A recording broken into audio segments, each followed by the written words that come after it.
के हो भने अझ तपाईले बुझ्नुहुन्न चर्को बोल्नुहुन्छ कुरा त बुझिरहनु भएको छैन तपाई बुझेर कुरा गर्नुस् आफू पनि खाना पाएर कांग्रेस पनि रमाइरहेछ शुद्ध सिंहदरबारको यो गलत कुरा चाहिँ तपाई नबोल्नुस् न पत्रकारले के कुरा बोल्नुस् जनताको नचाहिने कुरा नबोल्नुस् तपाई मलम कानेर लाउनु भयो मलम त बोलिराछ नि बोलेर हुन्छ सरकार हो नि त मलम लाउने केपी ओली कसैको कुरा सुनिरहेछन् बजेट सबै ल्याछन् देशभरि बजेट दिनुको कुरा आफ्नो क्षेत्रमा पनि सबैले हुँ खनाका छन् हैन पालामा चाहिँ राम राज्य थियो त्यसकारणले गर्दा चाहिँ आज राम राज्यको कुरा नगर्नुस् आज 2/3 को सरकार छ सरकार गठनको 18 महिना पाउने अधिकारको लागि कांग्रेसले लडे हो कम्युनिस्ट त एउटा कम्युनिस्ट 17000 मान्छे मारेर आउने सरकारले जनताको पक्षमा काम गर भन्दै गर्दा सरकारले 2/3 को बुलडोजर लाउँछ भने त सरकार सचिव प्रतिकार त हामीले गर्यौं नि त प्रतिकार किन गरे निधि खटेर जिल्ला जिल्ला गइसके बुझ्नु पर्यो के कान टाढो पारे सुन्नु पर्यो तपाईहरु जस्ता मिडियाले पनि हैन तपाईहरुले सुन्नु पर्यो फुर्ती के लाउनुहुन्छ भने फुर्ती कुरा होइन सुन्नु न फुर्ती कुरा होइन 8 वर्षदेखि कांग्रेसका विभाग बन्न सके हैनन् कांग्रेस विभाग विहीन छ रित्तो छ कांग्रेसको विभाग कम्युनिस्टको के छ भने यो अन्तिम के रहेछ भने सत्ता कब्जा दुईटा कम्युनिस्ट मिल्यो नि त हैन प्रचण्ड पथ भनेर ल्याए आए एमाले भनेको के छ भने चाहिँ बौद्धले जनवाद भनेर आए प्रचण्डले बोले सुन्नु न तपाईहरुले प्रचण्डले बोकेर सत्ता पक्षकाले बोले तपाईको पार्टीले प्रचण्डले बोकेर प्रधानमन्त्री बनाएको हो किन हामीले त मैले भनिहाले प्रचण्डको छोरीले बोकेर मेयर बनाएको हो कि हैन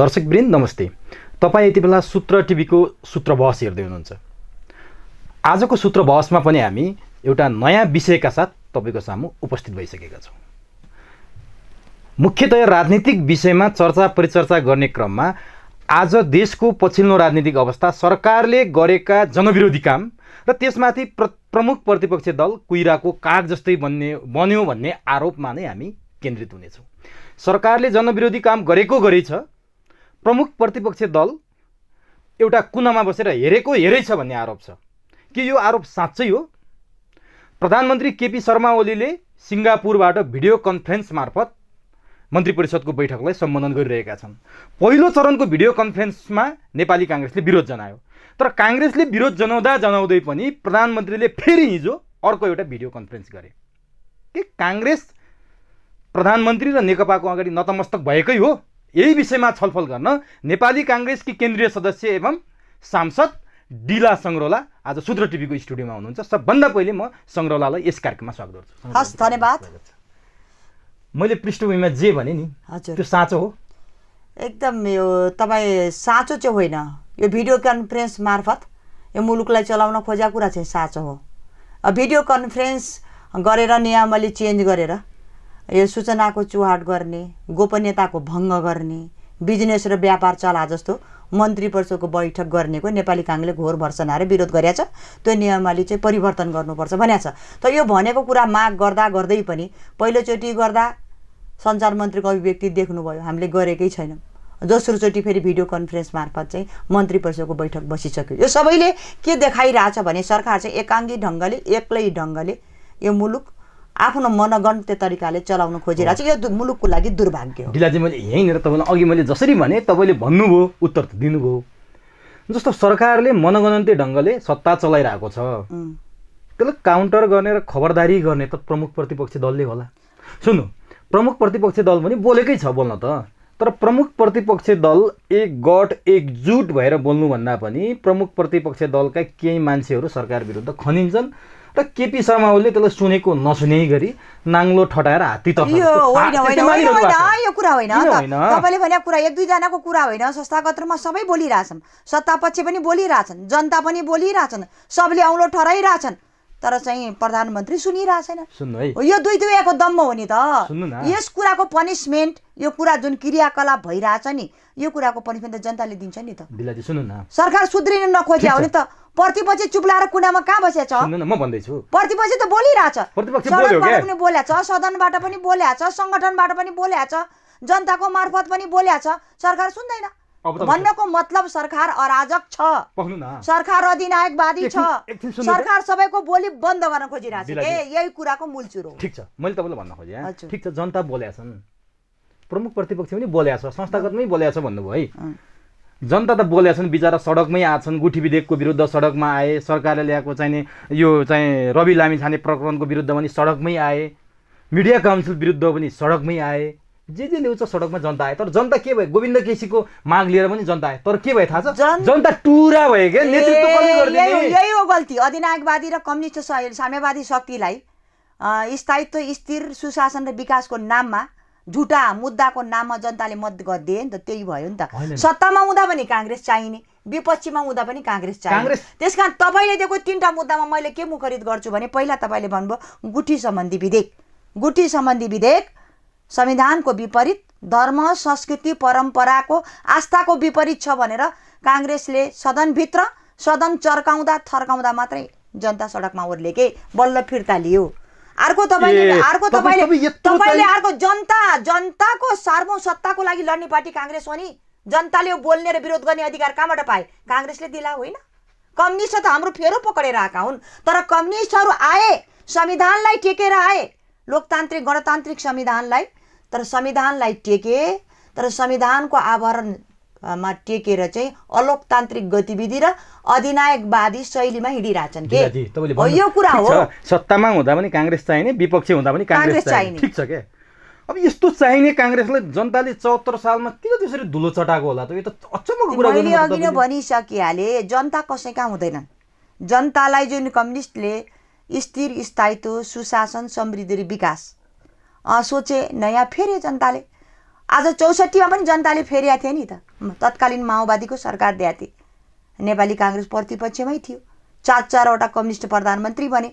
यो मुलुकमा संविधान दिन सकेनन् नि। 70मा फेरि संविधान दिनलाई काङ्ग्रेस चाहियो के? यो चुनाव गराउन पनि काङ्ग्रेस चाहियो। आज ल जनताले दिए, तर तपाईँलाई म बुदागत रूपमा के भन्छु, स्थिर र स्थायी सरकार हो नि त। तर स्थिर र स्थायित्व सरकारले किन चाहिँ विकास गर्न सकेन? किन जनतालाई जनसवाल र जनजीविकाको कुरा गर्न सकेन? पहिलो कुरा गरौँ भने शान्ति सुरक्षा। आज शान्ति सुरक्षा कहाँ छ? जताकतै त मानव अधिकार हनन भएको छ। राम राज्य थियो, त्यसकारणले गर्दा चाहिँ आज राम राज्यको कुरा नगर्नुस्। आज 2/3 सरकार छ। सरकार गठन भएको 18 महिना पाउने अधिकारको लागि काङ्ग्रेसले लडे हो। कम्युनिस्ट त एउटा कम्युनिस्ट 17,000 मान्छे मारेर आउने, अर्को कम्युनिस्ट पनि त्यही गतिविधि बोकेर आछन्। कम्युनिस्ट कहिले थिए मानव अधिकारको समर्थकमा? हैन ढिलाजी सुन्नु न, त्यसकारणले गर्दा राम राज्यको कुरा होइन। आज जनतालाई जुन स्थिर र स्थायित्वको मुद्दा दिए, शान्ति सुरक्षाको मुद्दा दियो, यो मुद्दालाई जनताले मत दिए। जनतालाई के दिए? 18 महिनामा तपाईले खोजे के हो? 18 महिनामा पन्थाको हत्या गरे, जताकतै मान्छेको बाँच्न सरकार गठन भएको तपाईको जस्ताको कलम बन्द भयो, सरकार अभिव्यक्ति स्वतन्त्रता हराएर गयो, न्यायपालिकामाथि हस्तक्षेप भयो भनेपछि के भएको छैन यो मुलुकमा? भन्नु 18 महिना होइन, मर्निङ सो द डे भन्छ के? मान्छेले राम्रो कामको जलन भएको छ के प्रतिपक्षमा बसेर? यो कुरा हामीलाई जलन सधैँभरि सत्ताको तपाईलाई के छ? मेरो कुरा, प्रतिपक्ष नै सत्ता पक्षका मान्यहरू उफ्रिरहेछन्।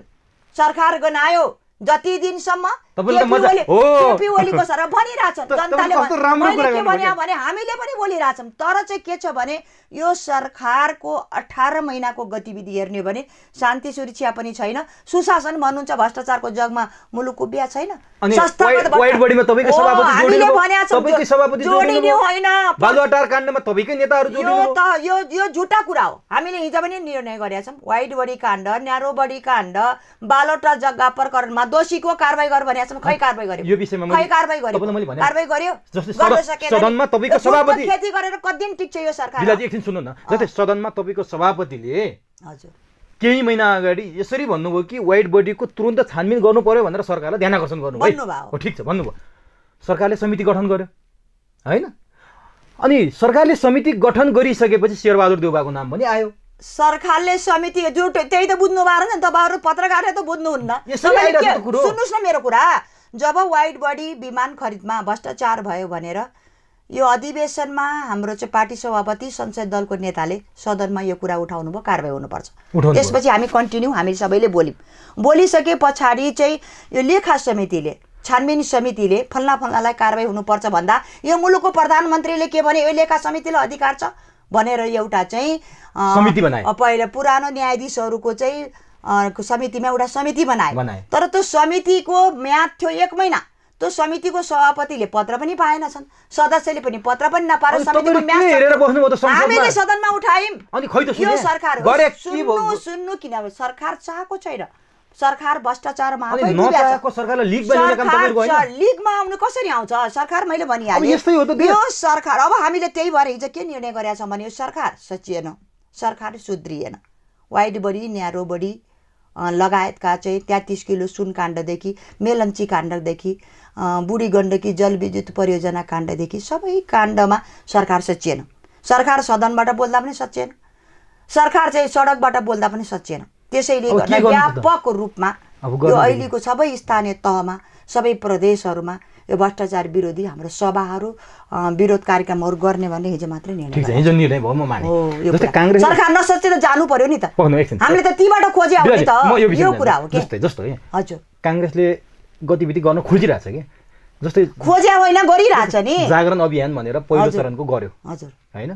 पहिलो चरणको जागरण अभियानले कांग्रेसले के गर्यो अहिलेसम्म थाहा छैन। 30,000 कार्यकर्ता थपिए भन्ने बाहेक कांग्रेसले अर्को केही पनि भनेन। अब यो बुझ्नु नि, मान्छेलाई के छ भनेपछि बुझ्दो रहन्छ क्या मान्छेले। आज जागरण अभियानले बुझाउनै सक्दैन के? किन नबुझ्न सक्ने? कांग्रेस बिना तपाईँ टिक्नु भएन, तपाईँको कलम बन्द गरिसकेको, भोलि तपाईँको यही बन्द हुन्छ। हैन बुझाउन सकेन के कांग्रेसले बुझाउन सकेन। जनताले बुझ्नु पर्यो, जनताले जसलाई मत दिए नि त, भुल गरे नि त, त्यसले बुझ्नु पर्यो नि त। आज के छ भने तपाईँले अघि नै उठाउनु भयो जागरण अभियान, पहिलो चरणको जागरण अभियान स्वाभाविक हो, सधैँ सत्ताको मियो भन्ने कांग्रेस आज चाहिँ प्रतिपक्षमा आयो। हामीले चाहिँ संहिताको कारणले नै हामीले गर्यौँ, निर्वाचन हामीले गर्यौँ, त जनताले हामीलाई मत दिएन नि त लामो समयसम्म। नेपाली कांग्रेसले जागरण अभियानको पहिलो चरणले नेपाली कांग्रेसले लिएका चाहिँ महासमितिका सैद्धान्तिक धारणाहरू, सरकारले गरेका गलत क्रियाकलापहरू र यो चाहिँ यो कार्यकर्ता र नेता बीचको सम्बन्ध अलिकति चिसिया थियो, म स्वीकार गर्छु हैन? हारेपछि कति हारे कति जिते, यसलाई त्यो सम्बन्धलाई जोडेर अर्को चरणमा एकताबद्ध भएर जानको लागि ढोका पहिलो चरणको जागरण अभियानले वार्म अप गर्यो के? ठीक छ, त्यसले वार्म अप गर्यो, म माने। तपाईले गर्नु भएको छ।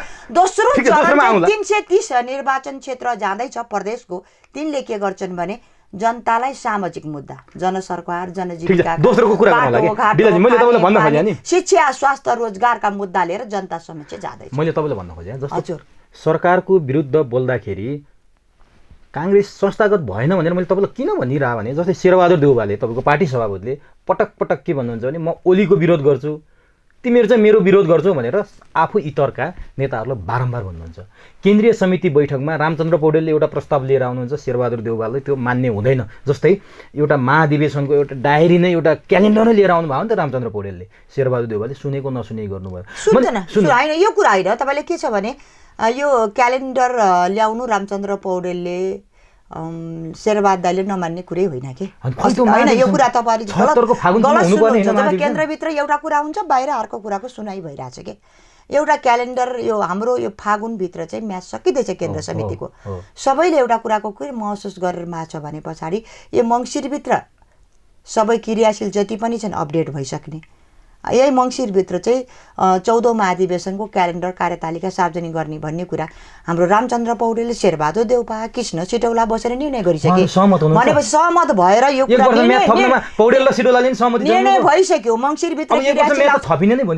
यो त थपिन्छ त, मैले भनिहालेँ आन्तरिक यसकारणले पौडेल र सिटौला सहमत, तपाईँ बुझ्नु भएको सहमत भएर त निर्देशिका छ, सहमत भएर किन नमान्ने? तपाईले यो गलत कुरा सुनिरहनु भएको छ। केन्द्र समिति यो गलत कुरा बाहिर आएर तपाईले सही कुरा भनिदिनु भने जनतालाई सही कुरा म भन्न के आइरहेको छु भने केन्द्र समितिको बैठकले नै यो निर्देशिका छ जुन आन्तरिक संयोजन गर्नुपर्ने 20 गते भित्र, भाद्र 20 गते सकिँदैछ।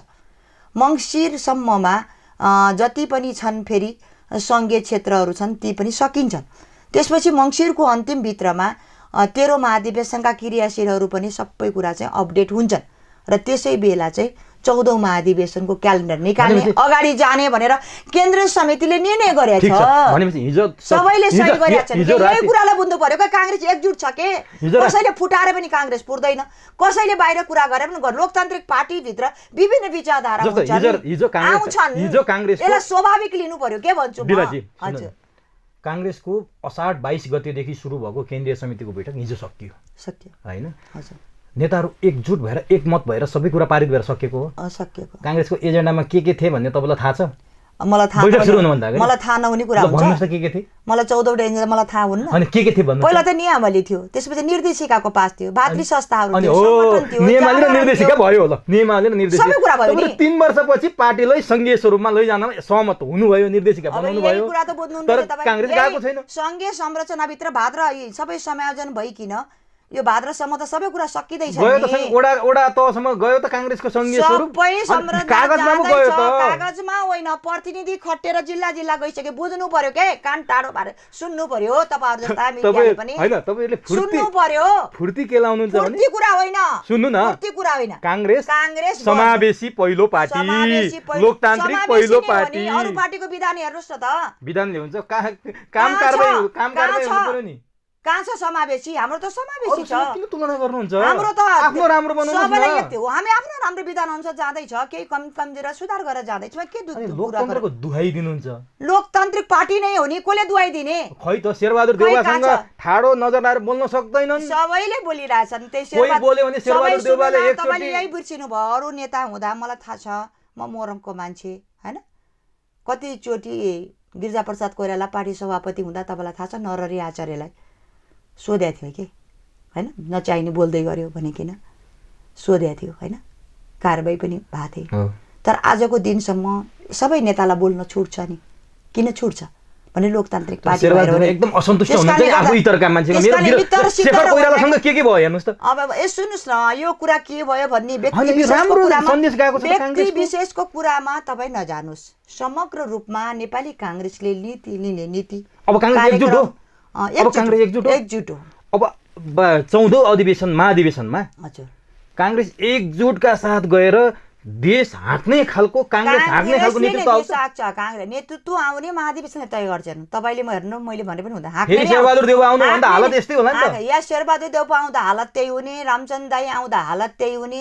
अर्को मान्छे आउँदा हालत आउने भन्ने होइन के महाधिवेशनले त्यो कुराको निर्धारण गर्छ तपाई हामीले निर्धारण गर्ने होइन त्यसकारणले गर्दा महाधिवेशनको सरगर्मी लागिसकेको छ किनभने यो सबै संगठनको लागि अगाडि गइसकेका छन् हैन यो तल्लो निकायदेखि यो आन्तरिक संरचना पछाडि फेरि तल्लो निकायदेखि नै फेरि अधिवेशन गर्दै आउनु पर्ने छ संघीय संरचना स्वरूप ग्रहण गर्दैछन् त्यसकारणले गर्दा चाहिँ यो तपाई हामीले यहाँ फल्नलाई गाली गर्नु मतलब त आको पनि होइन सैद्धान्तिक कुरा गर्नु सैद्धान्तिक मूलमन्त्र कांग्रेसको के हो कसरी जान्छ भन्ने कुरामा मैले तपाईलाई भन्नु खोजे जस्तो कांग्रेसको क्रियाशीलमै विवाद भएर लथालिङ्ग भएर कयौं जिल्लामा अधिवेशनै हुन सक्दैन थियो यसअघि अब त झन् कांग्रेसले संघीय अब त सजिलो भइसक्यो अब झन् संघीय स्वरूपमा जानु पर्यो अब क्रियाशील हुँदैन राम्रो सुरु अहिले त नेपाली कांग्रेसको सदस्यता पनि आउँछ हेर त्यही त नेपाली कांग्रेसको सदस्यता पनि हुँदैन अनि पुरानो क्रियाशील पनि मङ्सिरसम्म सबै अपडेट भइसक्छ नयाँ क्रियाशील पनि मापदण्ड अनुसार नेपाली कांग्रेस भनेर जान्छ यसमा विवाद आउने कुरै छैन अब पहिला जस्तो समस्या छैन 8 वर्षदेखि कांग्रेसका विभाग बन्न सकेका छैनन् कांग्रेस विभाग विहीन छ रित्तो छ कांग्रेसको विभाग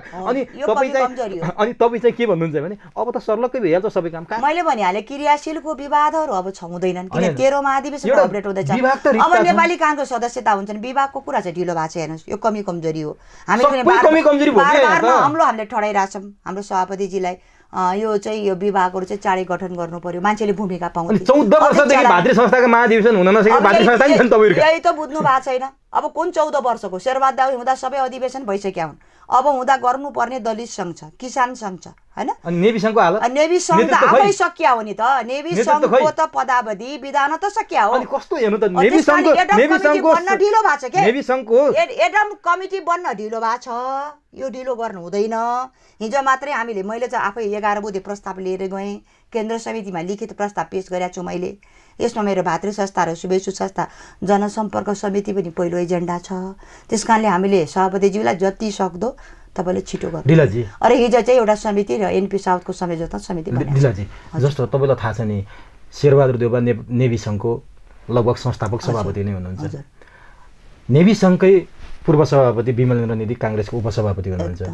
नेभी संघकै महामन्त्री भइसके प्रकाश शरण महत सहमहामन्त्री हुनुहुन्छ कांग्रेसको पूर्णबहादुर खड्का पनि कांग्रेसकै महामन्त्री हुनुहुन्छ ज्ञानेन्द्रबहादुर कार्की कांग्रेसकै पावरफुल सदस्य अनि यही बेलामा नेभी संघको हालत हेर्नुस् त दिलाजी तपाईलाई अलिकति दुःख लाग्दैन यो चाहिँ के छ भने यो दुःखद पछि हो कि नेभी संघ भनेको लोकतन्त्रको नर्सरी हो हैन कार्यकर्ता उत्पादन गर्ने थलो पनि हो विधान त सकियो कि सकिदै गर्दा त्यही समितिलाई 6 महिना म्याद दिएर काम अधिवेशन गर्न दिनु पर्थ्यो होइन नयाँ 32 को मुनिको ल्याउने भनेर सकियो।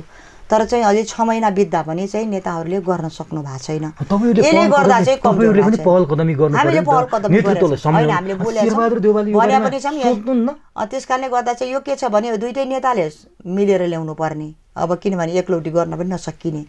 सबै समस्याको बीच मलाई लाग्छ दुवै नेताहरूले नै आश्वासन दिनु भएको छ, छिटैले आउँछ भन्नु भएको छ। एक्लै त गर्ने कुनै आउँदैन। तपाईँ जनतामा पुग्नु भएको छ है, जनताको प्रश्न के छ, तपाईँले त्यो गरेका छन् कि छैनन्?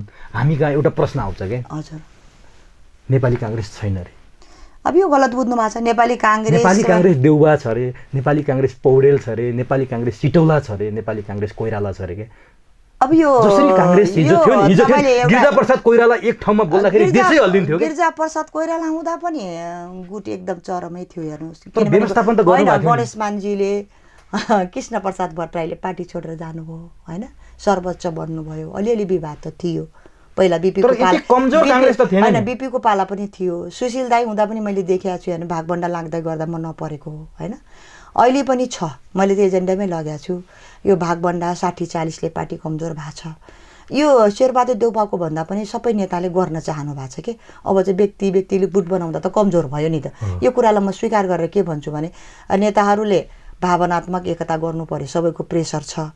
त्यसैले गर्दा चाहिँ आज चाहिँ यो आन्तरिक संयोजन गर्दा चाहिँ एकताको रूपमा हुँदैछ। यो गर्नुपर्छ। चिन्ता लिएर चिन्तन गरेर तपाईहरुले नेताहरू एक ठाउँमा किन भेला होइन, हामीले भनि पनि राख्छौँ। बैठक बस्यो भने बुढा नीलकण्ठमा एउटा देउवाको समूहको बस्ने, बोराटारमा अर्को बस्ने, अनि चाक्सीबारीमा अर्को बस्ने। यसो गर्दाखेरि त काङ्ग्रेस झन् यो के छ भने किन बस्छ भने पछाडि चाहिँ अब देउपाले त माथि बैठक त सबै पदाधिकारीलाई बोलाएर बैठक बसाउनुहुन्छ होइन।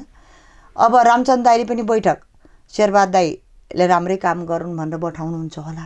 त्यस कारण यसरी लिन्न। म समग्र रूपमा म के भन्छु भने लोकतान्त्रिक पार्टीभित्र बैठक हुन्, तर बैठकले नकारात्मक सन्देश नदिउन्, बैठकले व्यक्तिवादी चरित्र नबोकुन्, बैठकले सङ्गठनभित्र गुटबन्दी नगरून् भन्ने मात्र। अब भातृ संस्थाको निकास निस्कन्छ, एनपी साउद जिम्मेवारी निस्कन्छ। किनभने हिजो प्रकाश शरण महतलाई एउटा नेभी सङ्घको जिम्मा दिँदा त उहाँले समाधान गर्न सक्नु भएन। प्रकाश शरण महतलाई अधिवेशन गर्ने जिम्मेवारी दिया होइन, नेभी सङ्घ हेरेर विधान सिद्धान्त बनाउने जिम्मेवारी थियो। त्यो विधान प्रस्तुत भएर नै पास भयो हो। एनपीजीलाई त केही होइन, त्यहाँ उनीहरूको सबै भातृ संस्थाको सङ्घीय संरचनाको विधान थिएन नि त। काङ्ग्रेसको त गयो, भातृ संस्थाको पनि चाहियो। त्यो विधानहरू ल्याउँदा एकरूपता चाहियो नि त। बेग्लै आफ्नो ढङ्गले बनाएर ल्याएछन्, त्यो पनि हेर्ने होइन। तिनलाई आवश्यक निर्देशन पनि दिने र समयमा अधिवेशन नभएकालाई गर्ने पनि, तिनीसँग मिटिङ पनि गर्ने। जो चाहिँ भातृ संस्था छ समयावधि पनि छ भने निष्क्रिय छन्, क्रियाशील छैनन्, तिनलाई क्रियाशीलतामा लैजानलाई समिति गठन भएको छ। अनि नि हजुर काङ्ग्रेसको यो बैठक लगभग 2 महिना चल्दाखेरि पछिल्ला दिनमा आएर नेपाली काङ्ग्रेसको केन्द्रीय समिति बैठकमा एकदम राम्रो अहिलेको तपाईँले भने जस्तो तुलनामा तपाईँले भने मैले बुझेँ अरूको बैठक पहिलाको बैठक तपाईँले भने जस्तो अलिकति मतान्तर हो कि जस्तो लाग्थ्यो। अहिलेको बैठक म पनि पुरै बसेँ, जबै हामी खुसी नै भयौँ, किनभने सबैले बुझेछन् के कम्युनिस्टको अधिनायकवाद त सबै नेतामाथि लादियो नि त। कार्यकर्ता कोही सुरक्षित भएन नि त, जनता त चिन्तित भएन नि त, लोकतन्त्रको त विकल्प रहेनछ नि त। अहिलेको लडाई आफूभित्रको रहेनछ भन्ने कुरा नेताहरूले बुझ्नुभयो, एकदम बुझे। अब विवाद देखिँदैन। अहिले चाहिँ नेताहरूले नै 1-1 घण्टा बोल्नुभयो। सबैको भावना सुन्दा चाहिँ मलाई के लाग्यो, मलाई खुसी के दियो भने नेताले कुरा बुझ्नु भएछ। अब नि हजुर नेपाली काङ्ग्रेसको बैठक यसरी यति लामो समयसम्म इतिहासमा कहिले पनि भएन रहेछ मैले यसो बुझ्दाखेरि। हजुर हजुर 2 महिना लामो बैठकमा हजुर जस्तो गिरिजा प्रसाद कोइराला हुँदा 2 दिन बैठक चल्यो भने देशैभर माहौल भन्थ्यो। बैठक हुनुभन्दा अगाडि नै पत्रकारहरूलाई काङ्ग्रेसको बैठक भनेपछि ओहो काङ्ग्रेस भनेपछि सबैको चासोको विषय। अहिले चासै रहेछ काङ्ग्रेसको लागि पनि। त्यो पत्रकारको म त अफिसमा भिडै देख्छु। जनताले पनि के निर्णय भने जनतालाई चासो छ, जनतालाई के चासो छ भने काङ्ग्रेस अझ तर के अझ सशक्त होस्, अझ प्रतिपक्ष बलियोस्, छाया सरकारले अति गतिविधि बढाओस्, अझ सडकभित्र आओस्, अझ जनताले अझ सशक्त आवाज बोलोस् भन्ने चाहेका हुन्। जनताको चाहना नै काङ्ग्रेस हो, जनताको चाहना नै लोकतन्त्र हो। लोकतन्त्र बिना चाहिँ जनता। अब म अगाडि सरकारको पालाको कुरा गर्दैन। यो 18 महिनामा तपाईँहरू प्रमुख प्रतिपक्षी दल हुँदाखेरि के जनताको मुद्दा उठाउनु भयो खै भन्नुहोस् त, 2-3टा नाम लिनु। हामीले पहिलो जनताको मुद्दा चाहिँ जनता चाहिँ अहिले करको महँगीमा छन् कि कर 2-13 कर लागेको छ। अब जनताको आय आर्जन बढेको छैन। हेर्नुहोस् कर चाहिँ बढ्दै गर्दा चाहिँ यो कर चाहिँ गरिबको लागि शोषण भएको छ, धनीको लागि पोषण भएको छ। दोहोरो तेह्रो कर चाहिँ तेह्रो कर जनताले तिर्न सक्दैन, मापदण्ड बनाएर मात्रै गर्नु पर्यो भन्ने यो कुरा मुद्दा उठाछौँ हामी। अर्को जनतालाई चाहिँ महँगीले ढाड सेक्या छ कि अत्याधिक खाद्य पदार्थ, पेट्रोलियम लगायत ग्यास, यो त जनताले डेली उपयोग गर्ने कुरा हो नि त। यो महँगी वृद्धि चाहिँ आकाशीय छ, त्यसमा पनि जनतालाई मारमा परेको छ। यो कुरा पनि हामीले सदन मार्फत भारतीय संस्था मार्फत यो पनि हामीले कुरा उठायौँ। तेस्रो कुरा जनतालाई मारमा के परेको छ भने यो सबैलाई के लागेको थियो भने सिंहदरबारको अधिकार भनेको गाउँघरमा आउँछ, जनताले बाटोघाटो, खानेपानी, शिक्षा, स्वास्थ्य, रोजगार पाउँछन्। आज के भयो भने सिंहदरबारको भ्रष्टाचार चाहिँ तल्लो निकायसम्म पुगिसक्यो। खानेपानी त कहाँ पाउने, मेलम्चीको खानेपानी भ्रष्टाचारको छानबिन भइरहेछ। आफू पनि खाना पाएर काङ्ग्रेस पनि रमाइरहेछ शुद्ध सिंहदरबारको। यो गलत कुरा चाहिँ तपाईँ नबोल्नुहोस् न पत्रकारले, जनताको नचाहिने कुरा नबोल्नुहोस् तपाईँ। मलम कहाँनिर लाउनु भयो? मलम त बोलिरहेछ नि, बोलेर हुन्छ। सरकार हो नि त मलम लाउने, हामीले त बोल्यौँ सरकार सच्चे, सरकारले जनताको पक्षमा काम गर भन्दै गर्दा सरकारले 2/3 बुलडोजर लाउँछ भने त सरकार प्रतिकार त हामीले गर्यौँ नि त। पत्रकार किन गरे हैन? तपाईले जागरण मार्फत भयो, तपाईले बिर्सिनु भएछ। गगन थापा मिनेन्द्र रिजाल मात्रै सदनमा देखिनु हो के? 77 जिल्लामा भ्रष्टाचार विरोधी, महँगी रिजल्ट के आयो? विरोधी 20,000 के आयो? नतिजामा हेरौँ न, खनखनी नगदमा हेरौँ के? 5 वर्षमा आउँछ के? यो सरकार अधिनायकवादी भयो, बोल्न दिएन, बोली बन्द भयो, जनताको पक्षमा लागेन भन्ने कुरा जनताले बोले।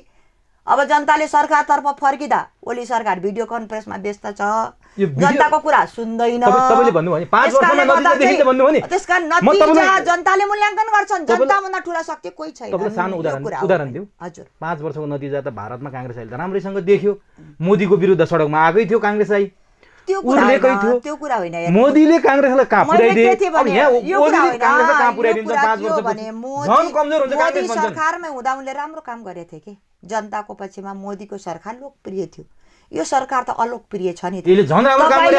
आजसम्म जति पनि विधेयक तपाईँले देख्नु भएको छ नि, जति पनि विधेयक, मिडिया काउन्सिलको कुरा त भर्खर सच्चाएको छ, राष्ट्रिय मानव अधिकार आयोग सम्बन्धी कुरा, त्यसै गुठी सम्बन्धी विधेयक कुरा, राष्ट्रिय सुरक्षा परिषदको काम कर्तव्य र अधिकार सम्बन्धी विधेयकमा हेर्नुहोस्, सेना परिचालन गर्ने अधिकार ओली सरकार ल्याछ, भूमि ऐन ल्याछ, वन सम्बन्धी ऐन ल्याछ, जति पनि अब कारोबारी यो सबै ऐनहरू के छन् भने संविधान विपरीत र चाहिँ जनतालाई नियन्त्रण गर्ने, कुण्ठित गर्ने, अधिकार कुण्ठित गर्ने तरिकाले विधेयकहरू आछन्।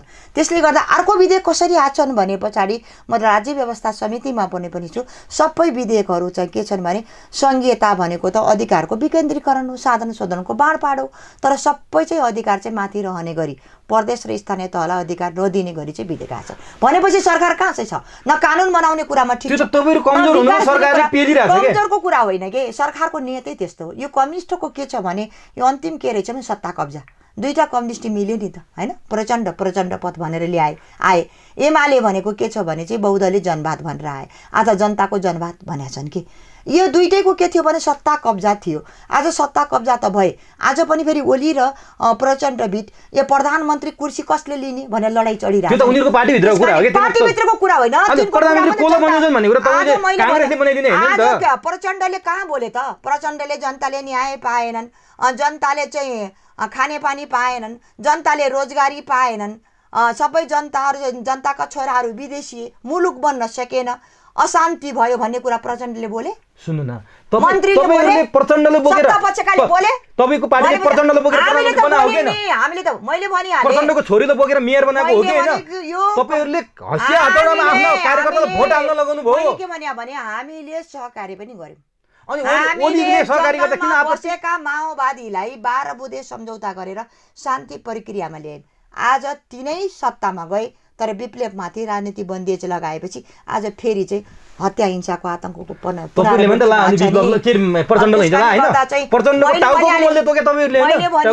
त हुने रहेनछ नि, एउटा लेसन त दियो नि त। अनि आज विप्लवमाथि उनीहरुले गर्दा किन मैले भनिहाले तिनीहरूलाई शान्ति प्रक्रियामा रूपान्तरण ल्याउँदा सेनाबाट पनि जनता मरे हैन, राज्यबाट पनि के छ भनेपछि 10 वर्ष सशस्त्र द्वन्द्वमा पनि जनता मरे। आज जसलाई बन्दुक बोकायो माओवादीले तिनी पनि न्याय पाएका छैनन्, जसको सम्पत्ति लुट्यो सम्पत्ति कहाँ छ त्यो कुराको पनि छानबिन छैन भनेपछि आज चाहिँ फेरि हिंसामा मुलुकलाई लान भएन। शान्ति सम्झौता गरेर विप्लवसँग वार्ता गरेर अगाडि जानुपर्छ भनेर हामीले भनिरहेको अनि तपाईँले यो भिडियो कन्फरेन्स प्रधानमन्त्री ओलीले सिङ्गापुरबाट उहाँ त बिरामी भएर सिङ्गापुर जानुभएको छ, स्वास्थ्य उपचार गर्न हिजो सुशील कोइराला नि जानुभएको, तपाईँहरूको पूर्व राष्ट्रपति रामवरण यादव पनि छातीमा सानो दाग देखिँदाखेरि जापानसम्म जानुभएकै हो। त्यो उपचार गर्न गएको काङ्ग्रेसले विरोध गर्नुको केही तुक छैन। विरोध के हो भने अझ तपाईँले बुझ्नुहुन्न, चर्को बोल्नुहुन्छ, कुरा त बुझिरहनु भएको छैन। तपाईँ बुझेर कुरा गर्नुहोस्। एउटा कुरा के हो भने पछाडि यहाँ उपराष्ट्रपति यो उप प्रधानमन्त्री त छन् नि त, होइन? प्रधानमन्त्री जानु भएको छ, उप प्रधानमन्त्रीलाई कार्यभाग दिएर जानु भएको छ। प्रधानमन्त्रीको कुर्सी सिंहदरबार त खाली छैन नि त, बैठक त उहाँले गर्ने हो नि त। हाम्रा पनि जानुभयो प्रधानमन्त्री हुँदा, तर जसले कार्यभाग दिएको थियो कार्यभाग प्रधानमन्त्री त्यसैले मन्त्री परिषदको बैठक गर्थ्यो कि। आज त्यो कुरा हामीले सिस्टमको कुरा उठाछौँ, विधिको कुरा उठाछौँ कि सिस्टम र विधिमा मुलुक चल्ने हो कि। उहाँहरूले के भन्नुभएको छ, टेक्नोलोजीको प्रयोग गर्दाखेरि किन आपत्ति भन्नु? टेक्नोलोजीको प्रयोग प्रविधिको प्रयोग गर्ने भन्ने कुरा होइन। यो भनेको चाहिँ मन्त्री परिषदको बैठकको कुरा भने गोपनीयताको कुरा हुन्छ, सञ्चारको कुरा हुन्छ। यो बिजनेस चलाउने होइन। इमेल नपठाए पनि भयो भन्नुहुन्छ उहाँहरु, चला भने हो त, फोनबाट नगरे पनि भयो, आज के छ भने पछाडि चाहिँ यहाँ काबा प्रधानमन्त्री पनि बनाउने कार्यभाग उसलाई बैठक गर्न नदिने भनेको शक्ति चाहिँ अलिन महु भनेर अधिनायकवाद सत्ताको मोह लागेको के तपाईहरुको कमजोरी हो त्यो पेला सिंह दरबारबाट यहाँबाट चलाउने हुँदा सिङ्गापुरबाट चलाइरहनु भएको छ। यो कुरा बोल्दा पनि बोलिरहनु भएको छ। सक्नु त रहेछ त सिङ्गापुरबाट चलाउन नि भनेर उहाँले प्रयोग गर्नु भएको होइन। यो कुराको सबै कुराको मूल्य आज तपाईलाई के लाग्छ भने आकार सानो देख्नु भएको छ के तपाईले? आकार सानो हुँदैमा कांग्रेस सानो हुँदैन कि। हाम्रो आकार सानो भए पनि हामीले लिएको नीति हामीले गरेको आजसम्म देश बनाउँदा हामीले उठाएको कुराहरू जनताले मूल्याङ्कन गर्छन्। हामीले उठाएका छौं, तर सुनिरहेको छैन भने सरकार चाहिँ अधिनायकवाद छ भने प्रमाणित गरेको छ। त्यसले कहिले पनि कांग्रेसलाई प्रमुख प्रतिपक्षी दलको रूपमा हेरेनन् के, उनले सहयोगी दल भनेर भने तपाईलाई थाहा पनि छ। यो के छ भने केपी ओली चाहिँ आफ्नो खुट्टामा आफै बञ्चाएर हालिरहेछन्। केपी ओलीको कारणले गर्दा चाहिँ यो सरकार अलोकप्रिय भएको छ। केपी ओली कसैको कुरा सुनिरहेको छैनन्। बजेट सबै ल्याछन्, देशभरि बजेट दिनुको कुरा आफ्नो क्षेत्रमा पनि सबैलाई हुँ खनाएका छन्, हैन? त्यसकारणले गर्दा सबै मान्छेले आज कांग्रेसले प्रतिपक्ष भएर विरोध गर्यो भन्ने होइन के, हामीले मात्र विरोध गरिरहेको छैन। आज सबै हरेक चाहिँ सत्तापक्षले पनि विरोध गरेछन्, प्रतिपक्षले त प्रतिपक्ष दल नै भइहाल्यो, जनता पनि विरोधमै छ। सत्तापक्षकै सांसदले विरोध गर्दा तपाईलाई सजिलो भएको छ है? सजिलो कुरा होइन। मैले के यो कुराले के प्रमाणित गरेछ भने पछाडी चाहिँ यो सरकार चाहिँ अलोकप्रिय छ, यो सरकार अधिनायकवादी छ, यो सरकार संविधान विपरीत छ, यो सरकार जनताको जनसभाले विपरीत छ भन्ने कुराको पुष्टि हो कि। जस्तो भीम रावलले जति सरकारको विरोध गर्नुभएको छ चर्को स्वरमा नि आफ्नै पार्टी भित्र हुँदा हुँदै पनि तपाईहरु त्यति पनि गर्न सक्नु भएन। अब यो झुटा आरोप हामी अहिले प्रतिपक्ष को भन्दा त भीम रावल पो भन्छ। हैन यो हामीले सदनभित्र कुरा उठाइरहेछौँ। अहिलेको के छ भने पछाडी सदन भनेको चाहिँ जहिले पनि प्रतिपक्षको, सत्ता भनेको सरकारको हुन्छ के। अहिले प्रतिपक्षले शून्य समयमा उठाएको, विशेष समयमा उठाएको अथवा चाहिँ सार्वजनिक महत्त्वको प्रस्ताव अथवा सदन अवरुद्ध गरेर बेली घेरेर उठाएका कुरालाई चाहिँ सरकारले सुनिरहेको छैन।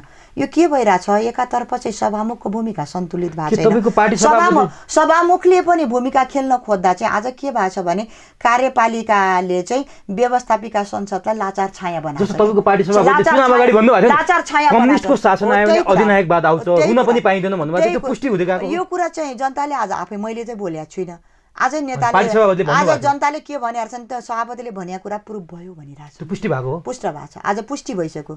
आज न्यायपालिकामाथि हस्तक्षेप भइसक्यो, तपाईँहरूमाथि हस्तक्षेप भइसक्यो भनेपछि अभिव्यक्ति स्वतन्त्रतामाथि हस्तक्षेप भइसक्यो।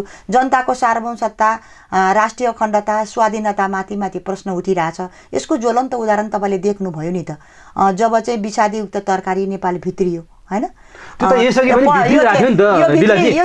यो भित्री राम्रो निर्णय गरेको थियो। क्वारेन्टाइन जाँच गर्ने, चेक गर्ने, अस्ति भर्खर चेक गर्ने। तर जब चाहिँ भारतीय दूतावासबाट पत्र आउँदा बित्तिकै सरकारले के गर्ने, जाँच गर्ने फिर्ताले। यो मुलुकको प्रधानमन्त्रीले थाहै पाएन भन्नुभयो, परराष्ट्र मन्त्रीले पत्री छापेर राख्नुभयो, आपूर्ति मन्त्रीले सचिवले ढाँटे भन्नुभयो। यो सरकार त झुटको खेती अनि कांग्रेस चाहिँ कुनामा बसेर हेर्नु, कांग्रेसले त हामीले उठाइरहेछौँ, हेर्नु पर्दैन। कुनामा किन बस्नु पर्यो?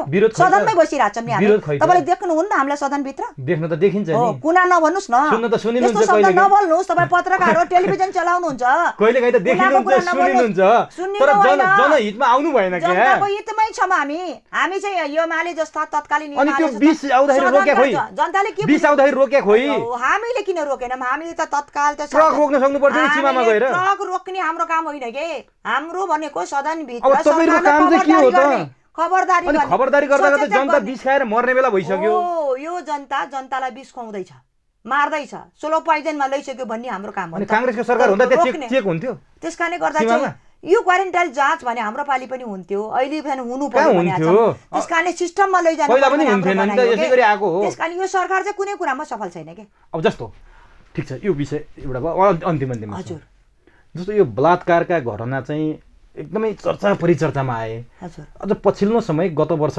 निर्मला पन्तको बलात्कारपछिको हत्याको घटनाले त देश विदेशसम्म चर्चा परिचर्चा भयो यो विषयमा तपाईँ चाहिँ सदनमा निकै बोल्नुभयो निकै चर्चामा पनि आउनुभयो तपाईँले यसको बलात्कार र यसका बलात्कारी र हत्यारा सिंहदरबारभित्रै छन् भन्नुभयो के त्यो पुष्टि हुने गरी तपाईँसँग त्यस्तो प्रमाण आएको 4-5 प्रमाण छ म यो घटनामा चाहिँ गहिरो लागे सार्वजनिक महत्त्वको प्रस्ताव दर्ता गरेँ हैन सदनभित्र पनि बोले पत्रकार सम्मेलन गरेँ 35 जिल्लामा न्याय भेट्यो सरकार भेट्यो न्याय भेटेन भने म जाँदै गर्दा पुलिसको घेराउभित्र मेरो आन्दोलन चल्यो हैन अरूले पनि आन्दोलन गरे यो गर्दै गर्दा सबैले जिष्ट के भयो भने पहिलो चाहिँ यो बलात्कार रेप केसमा चाहिँ उसको प्रमाण भनेको शरीर र लुगा हुन्छ निर्मला पन्तको हत्या र बलात्कारपछि अनुसन्धानमा संलग्न प्रहरीले पहिलो प्रमाण चाहिँ उनको लुगालाई पखाले शरीरलाई पखालेर नष्ट गरे त्यो एउटा प्रमाण जब घटना घट्यो बम दिदी बहिनी यसमा चाहिँ संलग्न भएको खबर आइरहेको थियो निर्मलाको बुवाआमाले प्रधानमन्त्रीलाई भेट्न खोज्दा भेट्न दिनु भएन प्रधानमन्त्रीले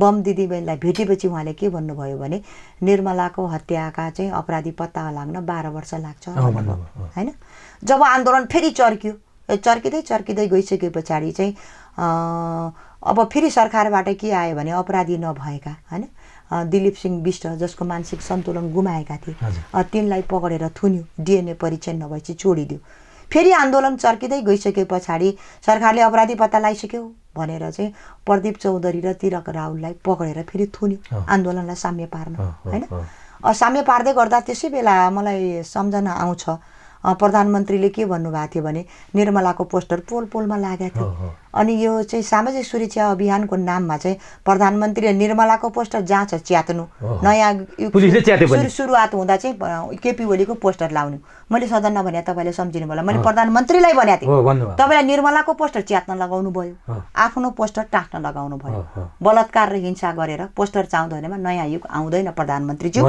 निर्मलाका हत्यारा बालुटा र सिंहदरबारको कुर्सीमा छन् भनेको थिएँ यो घटना भन्दै मलाई गृहमन्त्रीले सोद्धा जवाब के दिनुभएको थियो भने 92% पत्ता लागिसक्यो 1-2% बाँकी छ भन्नुभएको थियो हैन तर चाहिँ अस्ति निर्मलाको 1 वर्ष हुन 10 दिन 10 गृहमन्त्रीले यस्ता घटना हिजो पनि घटे आज पनि घट्छन् भन्दै गर्दा मैले के बुझेँ भने अपराधीहरू जहाँ छौ अझ अपराध गर अझ बलात्कार गर भनेर प्रोत्साहन दिनुभयो त्यो कुरा म राज्य व्यवस्थाको समितिको सदस्य मैले गृहमन्त्रीलाई औलो ठडाएर भने तपाईलाई कानुन हातमा लिने अधिकार कसले दियो एकातर्फ तपाईँ भन्ने अनुसन्धान भइरहेछ दोस्रो तर्फ तपाईले भन्ने यस्ता घटना हिजो पनि घटे आज पनि घट्छ तपाईले बोली बन्द गर्नुहुन्छ कि अपराधी अनुसन्धान प्रक्रियालाई प्रभावित बनाउनुहुन्छ हैन भने तपाईको राजीनामा चाहियो माग्ने म हो कि त्यसकारणले राजीनामा मागेर पनि हुने रहेन त आन्दोलन पनि भइरहेछ बोली पनि रहेछौं हामीले कम्युनिस्ट जस्तो 58 दिन सदन अवरुद्ध गर्न पनि भएन कम्युनिस्ट जस्तो सदनका रेलिङ भाँच्नु पनि भएन कम्युनिस्ट जस्तो चाहिँ जनताको चाहिँ शालिक तोड्दै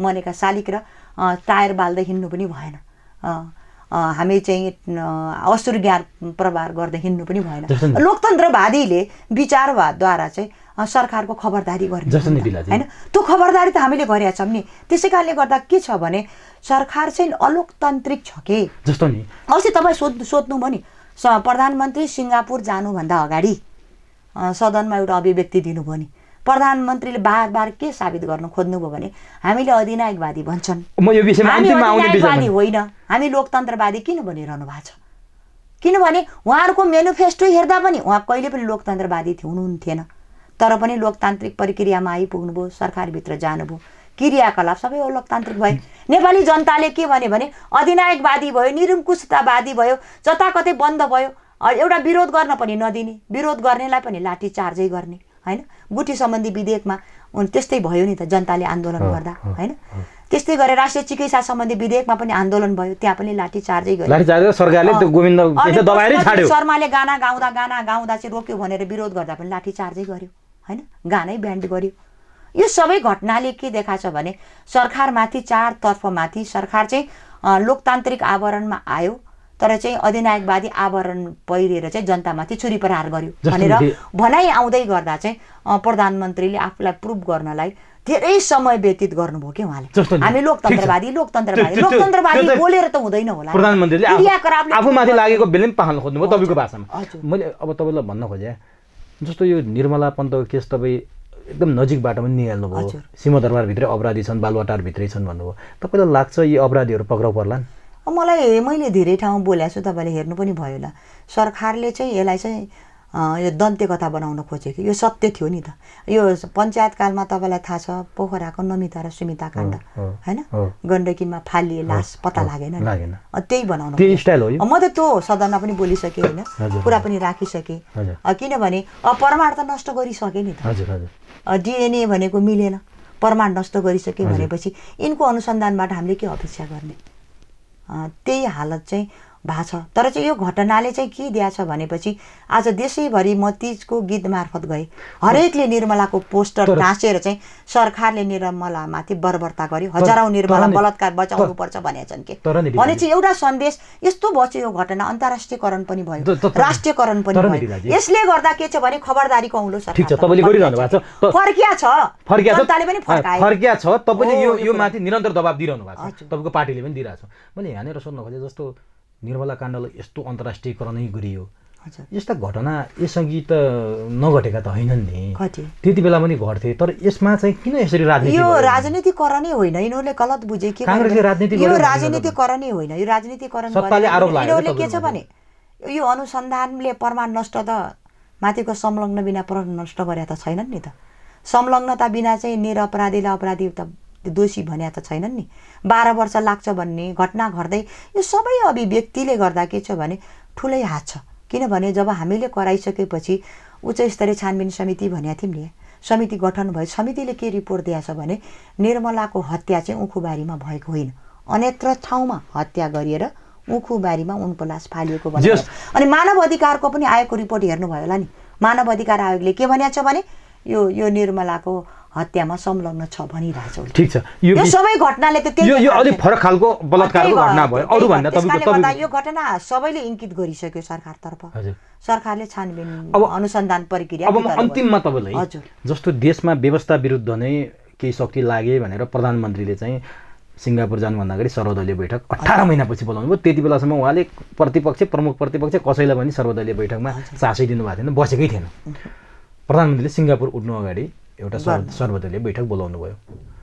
उहाँले त्यति बेला के भन्नुभयो भने प्रतिगमनकारीहरू फेरि सल बोलाउन थाले, हड्डीमा पुगे के अरे चिहानमा पुगेको हड्डीको बाजा बजाउन थाले भनेर सायद हुनुपर्छ राजतन्त्रलाई नै सङ्केत गर्नुभयो।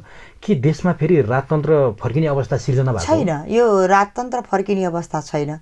जसरी मरेको लास चाहिँ फेरि जीवन आउँदैन नि, लासै हुन्छ। कांग्रेसकी नेताहरू कतिपय नेताहरू लागे भनेर आरोप लागेको छैन। सबै नेताले हिन्दू राज्यको कुरा उठाउँछन्, त्यो बेग्लै कुरा, धर्मको कुरा, फर्किने कुरा होइन। राजतन्त्रको पनि मलाई चाहिँ यो अस्तिको कुरा चाहिँ मलाई चित्तै बुझेन के प्रधानमन्त्रीले 18 महिना पछाडि सिङ्गापुर जानुभन्दा अगाडि दुईटा एजेन्डा, एउटा विप्लवको गतिविधि, दोस्रो चाहिँ राजा फर्काउन भएका आन्दोलन, जसले चाहिँ यो राजालाई सिंहदरबार राजालाई गणतन्त्र नेपाल घोषणा गरेर राजालाई सिंहदरबारबाट निकाल्यो नि, गणतन्त्र ल्यायो।